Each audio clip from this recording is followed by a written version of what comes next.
The Heat offense got a jolt tonight versus the Raptors with rookie Nikola Jovic starting in place of Bam Adebayo. And while Miami was able to build an 11-point lead midway through the third quarter, a disastrous 21-0 run by Toronto stole momentum. And in a night when Jimmy Butler was too passive for far too long, that was all the difference. We recap what went wrong in the loss, Jovic's strong showing, and answer your listener questions on today's Locked On Heat. You are Locked On Heat, your daily Miami Heat podcast. Part of the Locked On Podcast Network, your team every day.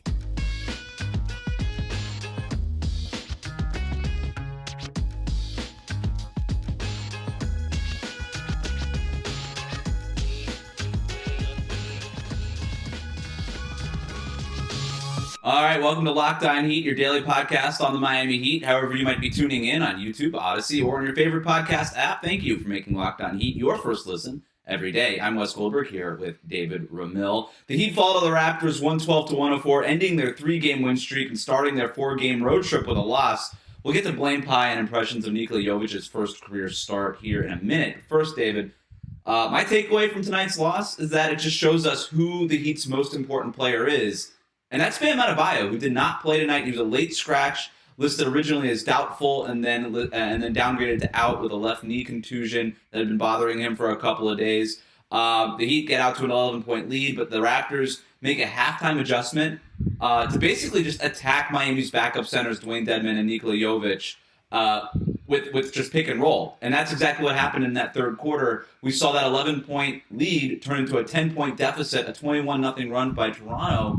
And it, like I just said, it was just Fred VanVleet shredding apart their drop defense, and they really didn't have any answers for it. Rebounding was an issue all night. The Raptors scored at a rate of 121.7 points per 100 possessions. That would rank number 1 in the league this season. It's tough to see how the Heat can win any games without Bam this season. Yeah, I think most important, we were talking about this before we started recording. It's important to note that he might not be Miami's best player, but he might be their most important player just because of everything he does. And look, this goes back to what we talked about in the most recent recap too. Eric Spoelstra talking about Bam Adebayo doing so much, having to do so much for this team. The expectations for him are to fill all the different areas outside of the box score, just providing all this high-level defense, attacking offensively, making plays for others. You see it without him tonight, how difficult it is for Miami to get even a simple loose board. The 50-50 balls were all in Toronto's favor. So many of those rebounds that just pulling over guys like Gabe Vincent or Kyle Lowry or Caleb Martin, all of them giving great effort. And yet it's just not enough because they're so undersized. And a lineup with like Toronto that features so many players 6'5" through 6'9", even without Pascal Siakam, even without Precious Achiuwa, they still control the boards completely. Bam would have at least made a significant difference in Miami's favor. Well, again, those second chance points coming off of those rebounds probably would have been mitigated, at least minimized by half with Bam out there. Not to mention OG Anunoby doesn't go off for 32 points if Bam's out there guarding him. So I think it's incredible to look at this game and not see Bam's impact, how he could have had such a more significant role playing tonight. Exactly. 26 Toronto Raptors second chance points tonight. 26. Miami had 5. Bam Adebayo is also really good at scoring Miami's second chance points. He's got that extra jump and everything like that, what he's able to do on the offensive glass. And for a team that's already so small, even with Bam Adebayo, right? No true power forward on the roster. You're lining up smaller than your opponent pretty much every single night to lose basically your only high-end front court player. And I'm not including Caleb Martin or Jimmy Butler in that equation because they're wings. They're not supposed to be front court players. Bam Adebayo is your only high-end front court player. To lose him, no wonder you got out-rebounded 42-23. No wonder you gave up 26 second chance points. I mean, it would be weird if that didn't happen tonight. So, yeah, maybe Bam isn't their best player, although I am starting to get to the point that I might think that Bam is their best player. He might actually be better than Jimmy Butler, especially given how poorly Jimmy played tonight. But that's a different conversation, I suppose, for a different day. But he is certainly, and without question, their most important player, not just because of tonight, but you even just look for the balance of the season. Their on-off stats, without Bam Adebayo, this team is not any good, right? when he is on the court versus when he is off the court, there is a 20-point per game swing, per 100 possession swing when Bam's on the court versus when he's off. You take Bam out of lineups, even with Jimmy, Kyle, Tyler Herro in those lineups are just barely playing opponents to even when Bam isn't included in them. So Bam has been their most important, most impactful player all season long, and that was even more evident without him playing tonight. Yeah, I mean, what else can you say? I'm just trying to think of all the ways in which he would have made an impact out there, and just think about how Nikola Jovic and Dwayne Dedmon, because they're so slow-footed, had to go into drop coverage, which Bam has done on occasion, but he's quick enough to close out and anybody pulling up for those mid-range jumpers. Yeah. OG Anunoby was slaughtering Miami with that mid-range game. Fred VanVleet doing the same thing. He would have played up on the ball handler. He would have forced a turnover. He would have used that athleticism to break up a pass. He would have challenged guys at the rim. They don't get those kind of putbacks with Bam out there because he's pulling down rebounds or at least bodying them up, getting to the line, doing all these kinds of things that would have helped Miami out in the long run. Just his defensive impact would have been significant. Offensively, pulling down those rebounds, getting second chance points of opportunities for Miami that they just clearly did not have. Defensively, I want to stay there too, because Bam, when you look up and down this roster, and I've said this over and over again, there's not a whole lot of great athletes on this roster. There just isn't. There's not a lot of guys with a ton of size. There's not a ton of guys with great foot speed or just second level athleticism. None of that stuff, except for Bam. He's the only guy that can just make up space defensively. Like, even if Jimmy Butler gets blown by defensively, which is rare, which is why he doesn't do it, by the way. He needs to stay in front of guys. But even when he does get blown by, he doesn't really have that speed to sort of make up and come back and recover. Bam does, right? And that's why you are able to play him to drop in, to your point, and it was a good one, where, I don't know, I don't think that this team can really function without Bam this season. I just don't, like, last year they're able to go on that they're able to go and win games despite Bam missing, what was it, 3 months or something, right? It was December to March or something like that. He missed so much time. They had PJ Tucker, they had Omer Yurtseven, who was playing really great in that December stretch. Right. That just isn't an option for them. You mentioned Dedmon and Jovic. That's the other part of this equation. As good as Bam is, and he's one of the best 15 players in the NBA, I think. Like, the depth behind him is not very good. I love Jovic. I'm a big Jovic guy. He's 19 years old. You can't expect him to win games for you. Dedmon is a solid backup center, but he's not a great backup center. He's got nights. Even tonight was pretty uneven for him. But there's the drop-off from Bam to what's behind him, and the fact that there's no other kind of PJ Tucker option to slide him to the 5 or anything like that. Like, the best you have is Jamal Cain playing on a 2-way contract to do anything that even resembles that. That's the other part of this, is just the drop-off, the lack of depth in the front court. Yeah, and they're not going to make that up anytime soon. Obviously, Yurtseven out for a few months. Dwayne Dedmon under contract and untradeable until later on this year. I just don't see any kind of impact there. We talked about this before we started recording. I'm a little surprised that Orlando Robinson, who is also on a 2-way deal, active for tonight's game, didn't get a single minute of play. I'm not sure how much of an impact he could be. You and I both agree on that, but at the same time, just from a pure size perspective, maybe pull down a few rebounds, maybe stretch the floor. Like, I saw him working out yesterday, and he's pretty adept at that 3-point shot, a little bit smoother on his release, actually, than Jamal Cain, who was very, very good in the preseason. So, again, I don't know how realistic those things translate in his first NBA opportunity at this level in a regular season game. But still, Miami's options, well, they don't have any. They're just stuck with what they have right now in the front court until Yurtseven bounces back from injury, if and when he does come back at full strength. And they're stuck with Dwayne Dedmon as is. I don't see a trade partner for him at this point in his career. Or, no trade partner, and if you do trade him, you got to replace him with somebody, some sort of upgrade. Sure. How do you do that? Are you really going to spend whatever limited assets you have now on a backup center? I don't know. Maybe. I don't really, but the Heat have been reluctant to trade for anybody and use any kind of asset for just a rotation kind of player at this point.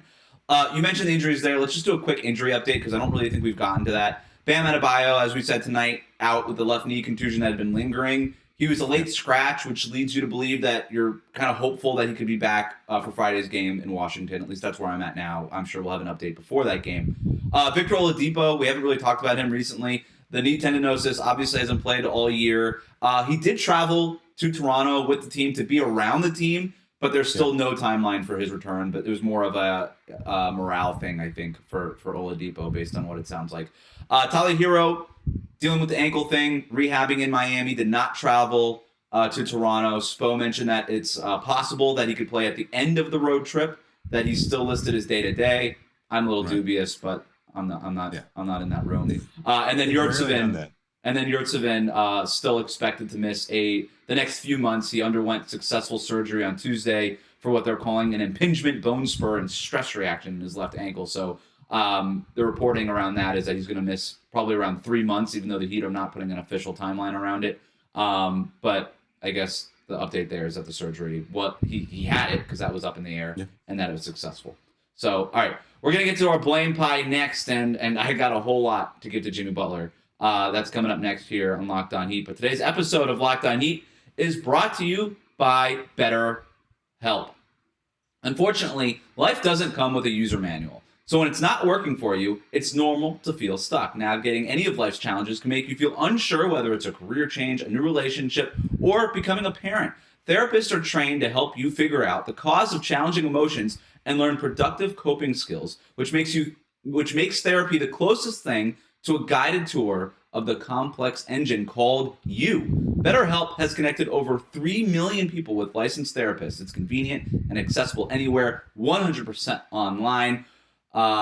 As the world's largest therapy service, BetterHelp has matched 3 million people with professionally licensed and vetted therapists available 100% online. Plus, it's affordable. Just fill out a brief questionnaire to match with a therapist. If things aren't clicking, you can easily switch to a new therapist anytime. It could not be simpler. No waiting rooms, no traffic, no endless searches for the right therapist. Learn more and save 10% off your first month at BetterHelp.com/LockedOnNBA. That's BetterHelp, HELP.com/LockedOnNBA. Okay, back here with Locked On NBA. Thank you for making us your first listen for your next Locked On Heat. For your next listen, check out the Locked On Sports Today podcast, the biggest stories of the day, plus instant reactions, big game recaps, and the take of the day. It's available on the Odyssey app, YouTube, wherever you get your podcasts. Well, that smell you smell is the smelly smell of another smelly blame pie, David. We've got some slices of blame pie to hand out. Feels like we haven't done it in a while. Number one, because I was away on my honeymoon the last time the Heat lost, and since then they've gone on a 3-game win streak. So I haven't given out much blame pie lately, but I'm going to get us started here. I'm coming in hot. I'm going to give all 10 slices of blame pie to Jimmy Butler. You could try to talk me out of it, but Jimmy Butler, you just expect more from him on a night when you're without your best player, second best player, most important player, co-star, Bam Adebayo, however you want to call it. You play 38 minutes, and in those 38 minutes, you take 8 field goal attempts, you score 13 points, you take 8 shots for an entire game where your team was up 11, sure, and yeah, you let it ride. Gabe Vincent, he was feeling it at different times. Nikola Jovic started off hot. Caleb Martin had a few moments. Kyle Lowry had a few moments. Sure, whatever. But you're Jimmy Butler. You're the guy that played 48 minutes in Game 7 of the Eastern Conference Finals. You're the 12th best player in the NBA. What is going on here? I don't understand how you could take only 8 shots. Here's a list of players on Miami that took more shots than Jimmy Butler. Caleb Martin, Nikola Jovic took just as many as Jimmy Butler. Seems like he took as many as Jimmy Butler in his first 5 minutes. Max Strus took more. Kyle Lowry took more. Gabe Vincent took more. There is no excuse for this for Jimmy Butler. I understand he is unselfish. I understand that there's a degree to him that wants to coast through the regular season. But when a game like this that hangs in the balance, where you had a chance to steal this one in Toronto and actually win this game despite that 21-0 run, they got it back within 2 in that fourth quarter. That's Jimmy time, and Jimmy was nowhere to be found. I texted you during the game. I'm like, I'm not even sure this guy is playing. I don't know what's going on right now. Jimmy Butler, to me, you could say what you want about everybody else, and sure, nobody played a perfect game, but this comes down to Jimmy Butler. It's his job to deliver the win. I'm giving all 10 slices of blame by to Jimmy Butler. Can you talk me out of it? I don't know that anybody else played bad enough to warrant getting blame pie. Like, Duncan Robinson wasn't good out there. He didn't play a lot of time anyway, and he was not impactful in whatever minutes he had. Jamal Cain, you can't expect anything out from him. Like, maybe we're being somewhat too fair for him because obviously Nikola Jovic is still a rookie, but Cain coming back from his stint in the G League, getting his first taste in the regular season, struggled out there, missed all of his shots, was okay defensively. But he played 6 minutes. Didn't really play much. Yeah. He did not enough opportunity to do anything too good or too bad to warrant blame pie. I do think that the officiating was a problem, and I've been loath throughout my media career to blame anything on refereeing. But the way that I saw the game in the first half was that Miami was getting a very friendly whistle, and knowing that refs play home court advantage the way that any human would, I knew the whistle was going to come back to bite Miami in the ass for the second half. That's exactly what happened. They were getting a lot of those ridiculous calls. There were some turnovers there that shouldn't have gone against Miami. Erik Spoelstra also, I guess, not. But before we move on from the officiating, because I think a lot of fans would agree with you. My counterpoint, and I never blame officiating. I think if you lose the game to officiating, you probably deserve to lose that game, with the rare exception. And I'm sorry, but a regular season game in middle of November is never the exception. And I just think when it comes down to it, you kind of earn bad calls with the way you play.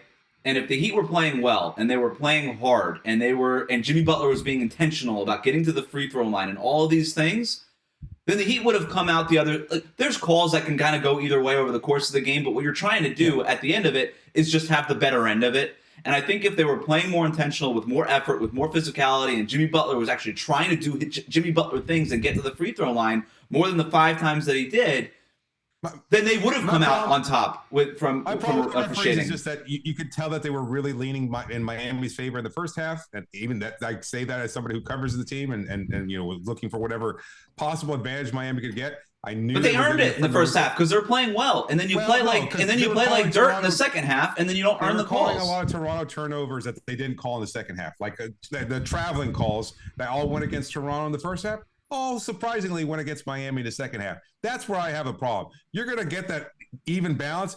Why not have it play out over the course? Did you think that there were not travels in the second half? Those were travels. Do I think that Toronto didn't travel in the second half because they didn't get a call against them in the second half? That's what I'm saying. Like OG Anunoby palms the ball every time. He walked a couple of times when he was in the paint. Didn't matter. They let him play on and get the score. Again, because he was playing well. It's not the big effect. He was playing hard. Wow. He shot 18 times. He was getting into the paint. Like that's what I'm saying. He doesn't score 32 points. If you call a couple of those against a G, then he slows down and maybe goes against Miami. It's the intention that I'm talking about. You earn the officiating. You get the officiating you deserve. I truly believe that. But let's move on from the officiating. You had a point about Erik Spoelstra. Yeah, I think he could have challenged a couple of those calls too. Like for whatever reason, he's not getting any bonus points for not challenging them. There were a couple calls. There was one time when Anunoby went flying into Dedmon's midsection with a knee first. Dedmon was taken out of the game, did not come back after that when he was playing well. That's an obvious call that you challenged. Like, there's no reason for that. Dedmon got called for a block. He's lying on the floor for 2 minutes, grabbing his crotch because he's in an extreme amount of pain because he just had OG Anunoby flying into him. That was I'll agree with you. That was a miss. Spo not challenging any of those calls. That to me was, it's hard to challenge a call in the moment. We have the benefit of replay. Erik Spoelstra doesn't really. That to me with Dedmon. To watch the replay while Dedmon's grabbing his nuts on the floor. I mean, that was the obvious one. That was the obvious one. Even without the replay, that one was obvious enough. I thought so. I'm with you on that one. But again, maybe that makes a difference in the game. You want to give one slice to Spo. I'll give one slice to Spo, but not because of the officiating. Because during that 21-0 run, I understand that you have to play drop with Dwayne Dedmon and Nikola Jovic. Dedmon is too slow-footed to come out and challenge at the level of the screen or even trap or blitz at this point consistently. You just can't do it with Dedmon. Jovic, you'd like to do that, maybe. I think that there's a world in the future where he's able to do that, just not right now. I think that just takes too much reaction time. It's too hard for him right now. You just play drop, try to protect the basket as best you can. Stay between you and the ball handler as best you can. Close out if you can. But no zone, nothing else. There was nothing else really with Spoelstra. It's like they're just attacking your drop coverage over and over and over again. And this is a team that has so many different looks defensively that I was surprised that Spoelstra didn't do something different during that 21-0 run. He did take a couple of different timeouts, but to me there was not enough defensive. And look, maybe that's just the not having Bam. There's just nothing else he can do. But I will give one slice to Spo. I thought maybe there were some adjustments that he could have done earlier on. Yeah, aside from that, from the player perspective, everybody had their moments. Like Kyle Lowry turned the ball over. Vincent turned the ball over. Jimmy led the team with 5 turnovers. Yes. So certainly a bulk of those, a bulk of that, when you look at the number of turnovers and how it led to so many second chance points and fast break opportunities for the Raptors. I mean, certainly the 29 points off the turnovers for Toronto, to your point. A fair amount of blame goes there. Yeah. I will add about Jimmy Butler, because he did play well for a bit of a stretch late in the fourth quarter. And by that point, as you texted me, a little bit too little too late. And you're certainly right about that. I don't like fanning the flames of concern or anything like that, but I'm getting definite 2013-14 LeBron James vibes from Jimmy Butler, in the sense where in the past it's been a positive thing for Jimmy, where he kind of waits and sees, he's trying to get his teammates going, and he's talked about it, right? I could score 40 points whenever I want to, but I like getting my teammates going. I don't even know if that was the case today. Like, it's not like he was being an active playmaker. He was just kind of really, really passive. And to me, that reminds me of LeBron in that last season, where Dwayne was going through the maintenance program, where we were debating whether or not Chris Bosh could still have these big moments and big games on more than just the rare occasion. Yeah. And you're wondering, what are you going to get from Mario Chalmers? What are you going to get from Ray Allen or Shane Battier or anybody else in the roster at this point? And you're kind of thinking to yourself, well, is he already planning on his departure or something along those lines? Like, Jimmy was far too passive on a night when he should have been much more active earlier on, and there's no excusing it. I agree. Jimmy's a fantastic player. To your point, like, what was that game after the overtime win against Charlotte? He basically said, I shouldn't have to come out and score 30-plus every night. I want everybody else to do it. And it's like, you know what, buddy? Sometimes you're going to have to do it. There is a part of Jimmy Butler's game where the unselfishness and all that stuff is part of his leadership, and it's getting guys involved. And I like that. I think zoom out, big picture, it's right, correct. It's the right approach. You keep guys engaged throughout the entire regular season. But sometimes you want more. And by the way, we're not asking for much more. He scored 13 points tonight. You can still be unselfish without taking the 5th most shots on your team, right? Like, Jimmy Butler should be taking 18 shots a night, not 8. And that's not. We're not talking about Luka Doncic, James Harden level of just isocentric offense here. We're just talking about a normal allotment for a guy who's one of the best 12 to 10 players in the NBA. 8 shots is just there's no excuse for it. There's no excuse for it. That's why I wanted to give them all 10. If we want to do 9 to him, one slice to Eric Spoelstra, I'm good with that too. Look, we did have something positive to talk about from this game. Nikola Jovic, first ever career start. He looked really good, especially early on. We're gonna talk about our takeaways, our impressions from Jovic's first career start next. But first, what do we have for the listeners, David? Oh, well, it's a story about a friend of mine I've related on the show before. He's a teacher. He used to have these uncomfortable moments out there where, you're out there, he's active, he's trying to get the class engaged and everything else like that. And then, midway through the morning, he'd realized that he had sweat through his shirt. He got so bad to the point where he had to bring a second shirt in. And I remember when we started doing advertising for the product a while ago, I told him, why don't you try Sweat Block? You can find it anywhere. You can go to Amazon.com, get it. He tried it. It was so easy for him to use, and it restored his confidence. He's always been such an energetic guy when he's teaching, and now he doesn't have to worry about whether or not the students are making fun of him or whether or not it's a distraction of any kind. Students don't need much to get distracted in class, and certainly when you see your teacher sweating up profusely up there, it doesn't certainly help. So he's just much more confident, much more comfortable right now. Doesn't have to bring a second shirt to school. Sweat Block has been such an easy product for him to use. Sweat Block wipes were invented by a doctor, and they're guaranteed to work, or you don't pay. They call it the Sweat Block Dry Shirt Guarantee. If Sweat Block doesn't keep you dry, you get your money back. If you or someone you know is experiencing embarrassing sweat or odor, try Sweat Block risk-free today. You can save 20% with the promo code LOCKEDON at sweatblock.com, and you can also find it available on Amazon. You know who didn't need Sweat Block tonight, David? Jimmy Butler. He didn't break a sweat tonight. He was barely playing tonight. Let's talk about Nikola Jovic. First career start. Surprisingly, filling in for Bam Adebayo. I think a lot of people assume maybe it would be Dwayne Dedmon, maybe even Orlando Robinson on that two-way contract, more of sort of that traditional 5. Jovic playing center for the first time in his professional career with the Heat now. He gets the late nod as a starting center. 23, almost 24 minutes. He goes 4 of 8 overall for 13 points, had 3 rebounds, had an assist, had a steal, only a couple of turnovers on a night where a lot of teammates had way more than a couple of turnovers. Made one of his 3 3-pointers. Your impressions of Nikola Jovic? Fantastic. Should have been out there, I think, in the fourth quarter as well. Like we talked about decisions that Spo maybe didn't do or did do, and his decision to keep Jovic out there, I think, was a little shaky when you definitely need some offense out there. I know you're probably going to give up some points defensively with him, and you love the effort that Gabe Vincent, Kyle Lowry, and Caleb Martin were providing. And at the same time, when you're on a 21-0 run and you're watching everything fall apart, why not put the guy out there who makes the offense flow so much more smoothly? Like, I loved what he was doing.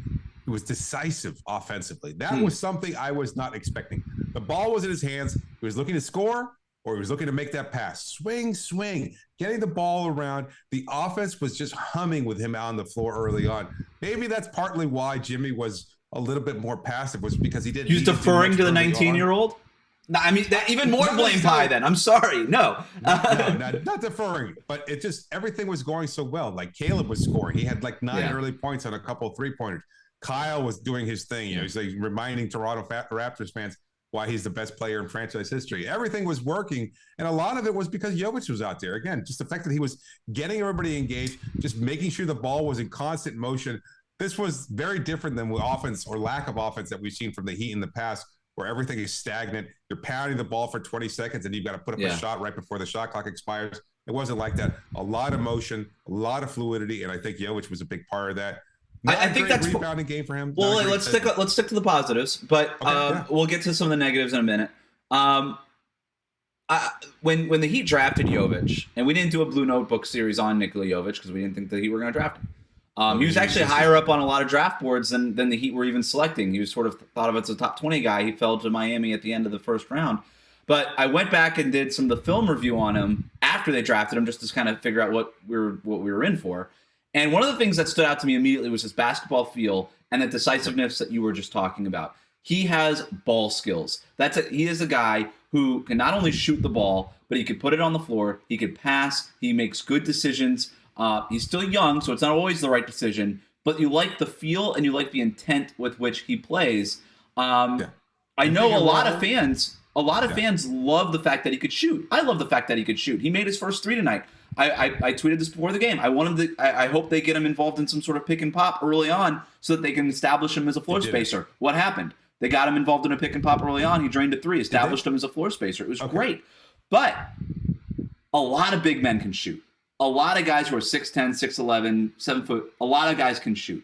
Not a lot of guys can actually contribute to offense the way that Jovic can. The way that he's able to feel the game, make that extra pass, put it on the floor and kick out. He had this one swing, drive and swing to Caleb Martin. He didn't get credit for the assist for it. I found that odd because Caleb Martin took like one dribble to the left and then took the shot and drained the corner 3. He also had another great pass to Strus, I think, in the third quarter. That guy is a good passer. He'd be the first to tell you that, by the way.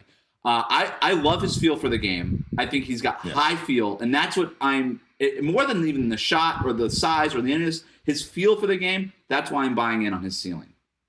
I love the way he played in pick and roll too. Like we have not seen, like Bam is really effective because of his sheer athleticism. This was very different. He slips the screen so quickly. He has like this really precise timing where all he has to do is nudge his shoulder, get the defender out of the way, and then he presents really well. Hands up, easy target for Jimmy, Kyle Lowry, etc. And then because of his size and because Toronto is somewhat undersized themselves and he was being guarded by older Thad Young, he was near the rim, and his soft touch around the basket led to a lot of those early points too. I thought they could use that in the second half. Good hands. Very good hands. He catches everything. And you're right. And he slips the screens. He's got good timing on it. But he makes contact. He's not. Right. There's not finesse to it. He's not just shying away from the contact. He's making good contact. And he's got eye contact with the ball handler, puts his hands up, easy target, feed him the ball, and he's 5 feet away from the rim. He can put a little soft floater in there, a layup. He's got good touch, like we said. It's just a lot of positives there. I'm prepared to say that he's probably going to be, and this is probably Miami's great vision. I think he can be a starter out there. I know that there's concerns with him and Tyler. You mean Herro now or in the future? What are you talking about? Now? I think you could put him in, like, I think you're starting to see enough, even if you give him the Luke Babbitt routine where you start him like 8 minutes where he helps you get that score up early on, and then you can bring Caleb off the bench where he can provide 30 minutes of attack defense and all the stuff that he does so well. All of a sudden, you've got a much better balance in your second unit. You're not getting roasted defensively, and you have Jovic, and you're getting him the playing time that he needs, and he's providing that boost offensively. Like, the offense was great when he was on the floor. Like, they built this early lead because of him. I don't want to get bogged down in whether or not he starts or comes off the bench in this role or that role, but I think he should be playing. I think we're at that point. Can he play alongside Bam? Like, I think I think that's the role. I do think that whether or not he starts or comes off the bench, I do think ultimately the role is basically what they had carved out for Omer Yurtseven going into the season is we need a big man who can play behind Bam and next to Bam. And that might be where ultimately we end up with Jovic because is he ready to start? Probably not. I don't know. What I do know is that Eric Spoelstra probably won't start a 19-year-old. I know that. And so if he's not starting, can you bring him off as your backup 5 over Dwayne Dedmon? Or maybe again in certain matchups, make him your primary backup. In other matchups, you go with Dedmon. I don't know. And then in certain alignments and pockets of the game, you get to a double big lineup with Jovic and Bam. And in those alignments, you probably wouldn't have Tyler Herro on the court. You probably would have somebody like Max Strus or Gabe Vincent as the 2 guard next to Kyle Lowry or whoever it is, so that you're only having one weak point defensively. Because as impressed as we are with Jovic, he still has a ways to go defensively. There's a reason why he wasn't in at the end of the game when they needed stops and things like that. But let's play that out, right? Like, you've got your starting lineup. Let's say Tyler comes back and he's reinserted into the starting lineup as we expect. You can't start Caleb both out of them. there at the 4. No, right. So you got Caleb at the 4. Let's say again, go back to the starting lineup. They have Jimmy, Bam, Caleb, Kyle. So the first subs off the bench to me then would probably be Tyler and Caleb out for Max and Nikola Jovic. Yeah, I like that. I mean, that makes a lot of sense to me. Because Jimmy, I know they've been messing with the rotations a little bit. If Jimmy kind of goes back to playing all 12 minutes in the first quarter, I think you could certainly get to that. And then you're able to bring in Tyler a little bit later on in more of that leading the bench kind of 6-man role, right? And so, I think that's good. I think we just, solved their rotation. I think that works. But I would love to see Jovic get more minutes. However they do it, I think he's ready. Look, the rebounding is a big concern. He's a very bad rebounder. He doesn't box out. He doesn't establish position. He also weighs about as much as I do, so I'm not blaming him for it. He's a guard. He just doesn't have the knack for it. He doesn't, but he needs to. He needs to, because his future in the end, it's not just the fact that the Heat don't have depth. His future in the NBA is as a power forward. So he needs to figure that part of his game out. But again, he's 19 and he weighs as much as I do at almost 7 feet tall. And then defensively, he needs to get better, but he's young and he'll get better. He's playing this position for the first time, and I'm actually pretty impressed with how far he has come along already. Like, I don't think, defensively, like, just needs to get better. He was, there were good rotations, good, he saw some things out there, and again, the closeout speed is not going to be there. But I think he was able to recognize even things defensively, and he was able to rotate a little bit and get into position, box out, things of that sort. I mean, he's not going to get killed out there. I think he can hold his own, and based on what he does offensively, I think he'll be a greater net positive than anything Especially else. If you play him next to Bam, Bam erases so many make up for a lot issues of defensively. So I think we're all in on the Jover train. We're all in on Jover. Nope. Yes, we are. I heard a yes there. We need better nicknames. Like it's the Jover. Come down to what's wrong with Jover? It's a knockoff on the Joker. Yes, and it just sounds funny. Like, it sounds Rover. Like, I don't call get him Jover. It's just not. No, I don't like either of those options, to be honest with you. Come up with something better. I don't. I mean, I know. Until you come up with something else, it's Jover. The Heat beat. I've been calling him Nicky Slim. I'm not a big fan of that either. I don't like Nicky Slim. That's too much like Slim Reaper. No NBA player wants to be called Slim for whatever reason. And even if they are. All right, let us know in the comments if you're watching, if you're listening, if you got a better nickname, come up, or if you love Jover like I do. No, you can just nick of time. Does that work? And he comes in the nick of time. I don't know. We're getting worse. It's like a big shot Bosch kind of thing. But all right. Thank you again for making Locked On Heat your first listen every day. Remember to subscribe to new episodes of Locked On Heat on your favorite podcast app and on YouTube. Ring the bell to get notified as soon as new episodes go up. For your next listen, check out Locked On Sports Today, the biggest stories of the day, plus instant reactions, big game recaps, and the take of the day. It's available on the Odyssey app, YouTube, and wherever you get your podcast. Thanks for joining me, David. Nikola.